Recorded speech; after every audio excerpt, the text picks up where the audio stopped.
आजचा टॉपिक आहे आपला internal working of flowering plant. आपण internal working of flowering plant पाहणार आहोत. बघा माझ्याकडे इकडे डायग्राम्स आहे अवेलेबल सगळ्या. ठीक आहे, तर आपण इंटरनल वर्किंग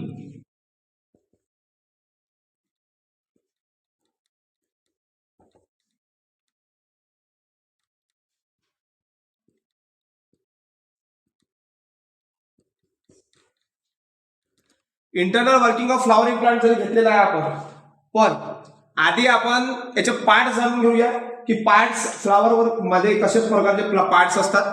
ठीक आहे, बघा या डायग्राम मध्ये जे आपण सांगितलेलं आहे, मी हे डायग्राम काढलेली आहे आणि या डायग्राम मध्ये बघा तुम्हाला, आणि ही डायग्राम जे आहे ती हिबिस्कस, ज्याला आपण सायंटिफिक नाम आहे चायना रोज त्याला सायंटिफिक नेम आहे, आणि त्यालाच आपण मराठीमध्ये जास्वंद असं म्हणतो. बरोबर आहे, तर हिबिस्कस आहे हा, त्यालाच आपण चायना रोज म्हणतो. लक्षात ठेवा, चायना रोज.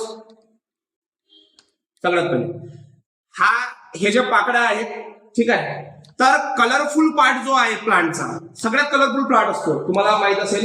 सगळ्या वेगवेगळ्या ज्या आहेत पाकड्या असतात अवेलेबल प्लांटला, बरोबर आहे. पण सगळ्यात जर कलरफुल कोणता पार्ट असेल तर तो हाच असतो. ठीक आहे ना, तर कलरफुल पार्ट ऑफ फ्लॉवर, त्याला आपण कलरफुल पार्ट म्हणतो. त्या सर्व दिसत आहे त्याला आपण पेटल्स म्हणतो. काय म्हणतो? Petals. The colourful part of flower it is called as petals, त्याला आपण पेटल्स म्हणतो. ठीक आहे, आणि हा पेटल्स झाल्यानंतर लास्ट मध्ये जो पार्ट त्या पेटल्सला पकडून असं कॅच, म्हणजे बिलकुल असं कॉम्पॅक्ट पकडलेलं असतात, हा जो पार्ट तुम्हाला दिसत आहे इकडे साईडला, त्याला काय म्हणायचं, तर त्याला म्हणायचं सेपल. काय म्हणायचं? सेपल्स. लक्षात ठेवा, दोन गोष्टी ह्या खूप इम्पॉर्टंट असतात इथे. पहिलं तर पेटल्स काय आहे, नेक्स्ट वन तुमच्याकडे आहे सेपल्स काय. ठीक आहे, petals and sepals. And the colour of petals is different for different flower. प्रत्येक फ्लावरला हा कलर जो आहे तो वेगवेगळा असतो. कशाचा? तर पेटल्सचा. लक्षात ठेवायचं, हा पेटल्सचा कलर प्रत्येक फ्लावरसाठी वेगवेगळा राहणार. पुन्हा आता एक दुसरा प्रश्न की फ्लावर मध्ये दोन म्हणजे मेल आणि फिमेल ऑलरेडी प्रेझेंट असते. That's why it is called as sexual part of flower. प्लांटचा जर सेक्शुअल पार्ट कोणता असेल तर तो फ्लावर असतो. फ्लावर सोडून दादा सगळे हे असेक्शुअल पार्ट्स असतात. And that is also known as vegetative parts. काय म्हणतो त्याला आपण? व्हिजिटेटिव्ह पार्ट्स असं म्हणतो. ठीक आहे, तर आपण जाणून घेऊ male and female part in the flower. Flower मधला मेल आणि फिमेल पार्ट आपण जाणून घेऊया. सगळ्यात पहिले ना, हे तो पार्ट दिसत आहे तुम्हाला, हा इथे. ओके, हा पार्ट. ठीक आहे, याला आपण मेल पार्ट म्हणतो फ्लावरचा. हा मेल पार्ट असतो. ठीक आहे, ते डायग्राम मी इथं काढून घेतो, थोडी लक्ष करा. हा पार्ट आहे मेल पार्ट ऑफ फ्लावर, याला मेल पार्ट म्हणतो फ्लावरचा आपण. ठीक आहे, सर्वात पहिले the male sexual part of flower it is called as stamen. याला स्टेमन म्हणतात. त्याला काय म्हणतात? स्टेमन म्हणतात. ठीक आहे, त्याच्यानंतर लक्ष करा, हा जो पार्ट आहे फ्लावरचा याला आपण म्हणायचं अँथर. काय म्हणायचं? अँथर. आणि ही जी ट्यूबलाइट स्ट्रक्चर तुम्हाला दिसत आहे खाली, हा ट्यूबलाइट स्ट्रक्चर याला म्हणायचं आपण फिलामेंट. काय म्हणायचं? फिलामेंट. याला आपण फिलामेंट म्हणतो. लक्षात ठेवा, जेव्हा दोन्ही गोष्टी एकत्र असेल तेव्हा अँथर प्लस फिलामेंट, म्हणजे अँथर आहे आणि फिलामेंट सोबतच आहे, त्याला आपण स्टेमन म्हणतो. काय म्हणतो? स्टेमन. ठीक आहे, आणि हा स्टेमन झाला mail reproductive part of flower. Male reproductive part of flower, त्याला आपण स्टेमन असं म्हणतो. काय म्हणतो? स्टेमन म्हणतो. ठीक आहे, त्या स्टेमन नंतर आता ह्या झाला मेल रिप्रोडक्टिव्ह फ्लावर. पण आपल्याकडे ही जी अवेलेबल आहे याला पिस्टिल किंवा कार्पेल म्हणतात. या पिस्टिलची डायग्राम मी इथं काढणार आहोत. लक्ष करा, की पिस्टिल किंवा कार्पेल. ठीक आहे,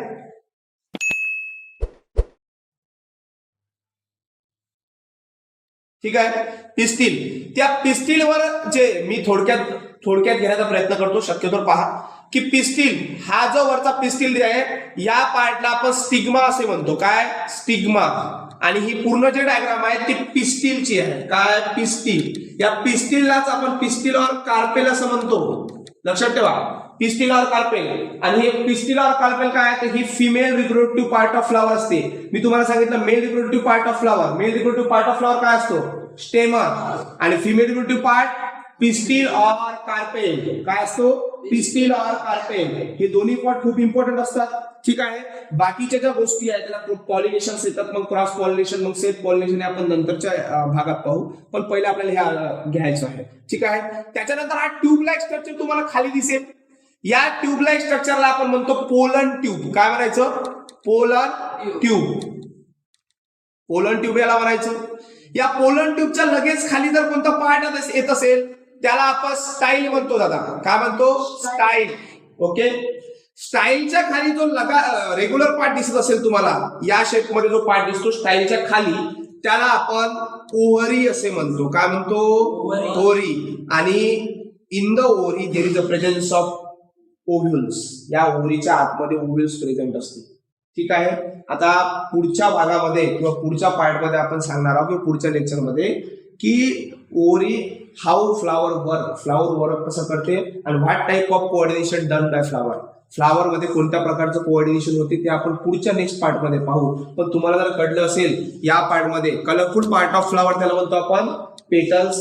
हा greenish part of flower that is known as sepal, त्याला सेपल असं म्हणतो. And there is a part of flower known as mail reproductive part of flower called as स्टेमन. काय म्हणतो त्याला आपण? स्टेमन म्हणतो. स्टेमन कन्सिस्ट ऑफ, स्टेमन मध्ये दोन पार्ट असतात that is anther and filament. Anther and filament हे दोन स्टेमन मध्ये असतात, पार्ट्स असतात. त्याच्यानंतर आपण फिमेल रिप्रोडक्टिव्ह कडे आलो.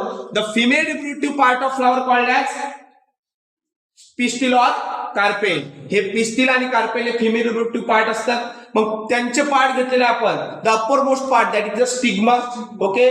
त्याच्या tube like structure pollen tube घेतलं होतं आपण. ओके.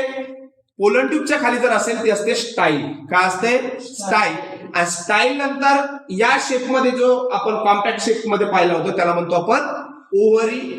In the ovary. आता या ओव्हरीच्या आतमध्ये जर काही प्रेझेंट असेल ते असते ओव्ह्युल्स. काय असतो? ओव्ह्युल्स. OVULS ओव्ह्युल्स प्रेझेंट असते त्या ओव्हरीच्या आतमध्ये. ठीक आहे. तर आपण याच्या नंतरचं पुढचं सर्व काही इंटरनल वर्किंग आपण पुढच्या लेसन मध्ये आपण पुढच्या भागात पाहू. ठीक आहे. पुढच्या ओके.